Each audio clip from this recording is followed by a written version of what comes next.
पाणी केलेलं आहे। आज मी पाय कसे साफ करतात आणि ह्याचं चिकन कसं बनवतात मी हे सांगणार आहे। चिकनमध्ये टाकूनच बनवणार आहे। हे गरम पाण्यामध्ये पाय टाकलेले आहेत। असे पाय टाकल्याच्या नंतर लगेच याला असं काढून हे लगेच साफ होतात। हे बघा ह्याची सिलटे काढून घ्यायचे, असे पाय साफ करायचे। हे बघा हे असे साफ करून घ्यायचे पाय। आणि जर हे पाय जर खराब असेल तर असं हलवल्याच्या नंतर याच्यामध्ये आवाज येतो, ते पाय वापरायचाच नाही, टाकून द्यायचा। हे बघा असं साफ करायचा गरम पाण्यामध्ये, मस्त साफ होते। हे बघा हे माझे पाय साफ झालेले आहेत, 6 पाय आहेत। आता आपण बघूया चिकन कसं बनवतो ते बनवणार आहे। त्याच्यासाठी हा कांदा टाकलेला आहे, लसण आहे 25-30 कळ्या आहेत लसणाच्या, हा पुदिना आहे, अजून थोडासा कांदा टाकते, मिरच्या आहेत हिरव्या, तुम्हाला किती तिखट पाहिजे तुम्ही तुमच्याप्रमाणे टाका।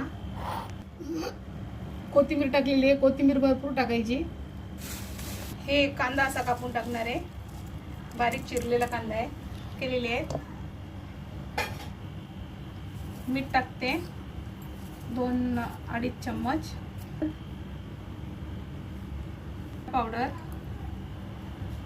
1.5 चम्मच, धनिया पावडर 2 चम्मच, किचन किंग मसाला 1 चम्मच। हे बघा मी मसाला काढून घेतलेला आहे, हा ग्रीन मसाला आहे सगळा, हा टाकून देते। दही टाकते 1 चमचा, घरी बनवलेलं दही आहे हे, याला मिक्स करते। तेल आहे गरम करून थंड केलेलं आहे, 2 चम्मच टाकते।